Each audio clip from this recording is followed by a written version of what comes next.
Greetings, loved ones. I'm Gracie Murphy, president of HOC Justice Project and author of Journey to Justice, Finding God and Destiny in the Darkness. You can find my book on Amazon. For the last 16 years, we've been working in Honduras to rescue, care for, and redeem, empower justice for women and children who suffer violence. For more information on our ministry, you can check out our website, which is listed below. To help get these messages out, please subscribe to our channel, follow us on Facebook, Instagram, and Twitter, hit the like button, and please share these messages with others. You never know. Just by doing so, you could save a life. Today, we're going to talk about our responsibility in relation to violence against women and children. In yesterday's episode, we discussed that education is needed to teach society that violence against women is wrong, that there is not enough help and funding to support the needs of these victims, and that support and education are critical in creating a safer environment for everybody. But it doesn't end with education. If a victim learns abuse is wrong and tells somebody about it, and the person they tell does nothing, the victim remains in their suffering and loses hope of ever being free from violence. But when a victim tells someone and that person does something about it, and that leads to their rescue, they then have a hope for a better life and change can occur. We need to make sure that blame goes where it belongs, on the offenders. By intervening and ending violence against women and children, everybody is safer. Violence causes low self-esteem in its victims, which leads to many other issues and problems that can create a devastating cycle that is difficult to escape from. But with help, there is hope. All forms of violence against women and children impact society, and by empowering women and children through education, intervention, and rescue, and programs for healing and redemption, we can change the impact on society. There will be help and programs for victims, giving each community a chance to win this battle against abuse and violence.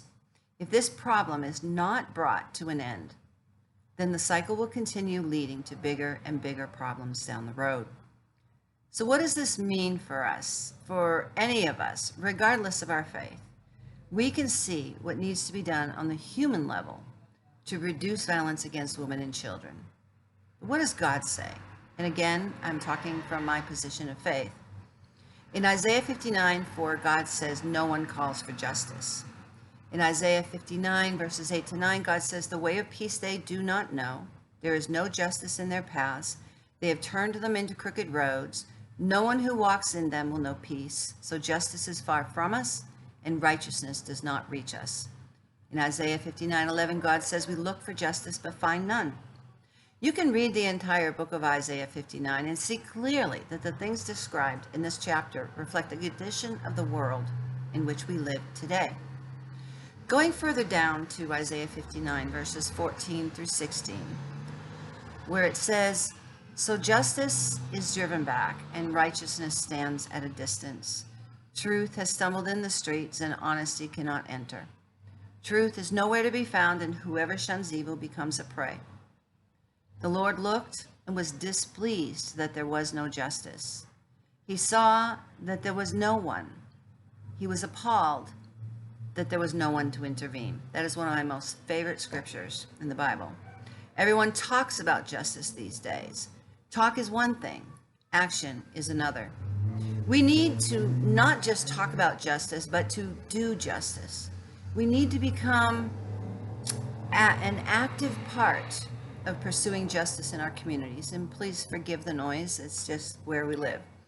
Today, I'm going to share with you some basic principles of biblical justice. The Hebrew word for justice, mishpat, there's three words actually, but this is one, means to treat people equitably and giving people their rights or what they are due, whether it is punishment, protection, or care. In the Bible, when you see the word mishpat, it describes taking up the care and the cause of the widows, orphans, immigrants, and the poor. These groups of people are called the Quartet of the vulnerable. Vulnerable people have no power.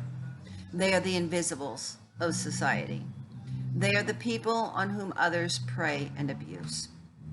God requires us to care for those who are vulnerable. And who are the vulnerable? They are women, children, elderly, the disabled, homeless, and any other sector of society that is powerless.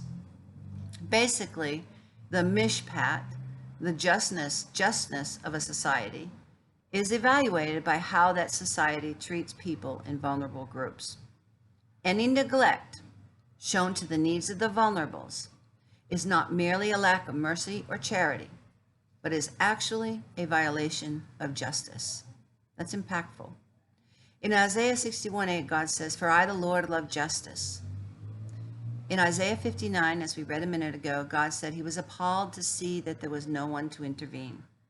In the Spanish version, I love the Spanish version, it says God was disgustado, or disgusted, to see that there was no one to intervene. That's a powerful word, disgustado, disgusted. If we are to represent Christ, to do the things he did and reflect his love to the broken, then we must participate in the rescue, care, redemption, and empowerment of those in vulnerable groups. Why should we be concerned for and respond to those who suffer? It is because God is concerned with them. As he said in Exodus 3 to Moses, as I mentioned yesterday, he has heard the cries of his people. He has seen their suffering and he has come down to rescue them. How did he rescue them? By sending Moses. How does God rescue those who suffer oppression? By sending us.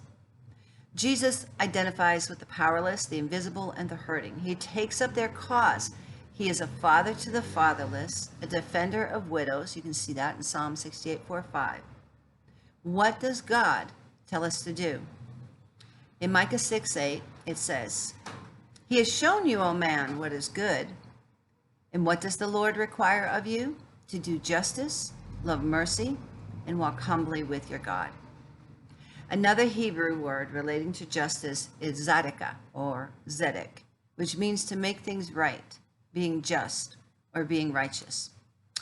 This refers to how a person conducts all relationships with fairness, generosity, and equity. Jesus made things right between us and God. Jesus did tzedakah. I don't know if I'm pronouncing it right. It's Tzadeqah. Jesus told us to do the same as he did, which means we must also make things right when we encounter wrong. Our mishpat, how we treat those who are vulnerable, will be evaluated by God himself when we stand before him. The question is not if you will encounter a victim of violence. The question before God is, what will you do when you do encounter them? This series is dedicated in honor of Gabby Pettito, a bright young woman whom the world has lost because of gender violence. You could be the person who saves a life. You are called, we are all called, to be champions for justice. Those who suffer violence need those who love them and those who don't even know them to step out and reach out to them, to give them the courage and the help they need to leave before it is too late. If you are a victim of violence, know this: God does not want you to suffer violence. He wants you to live free from violence in peace and tranquility.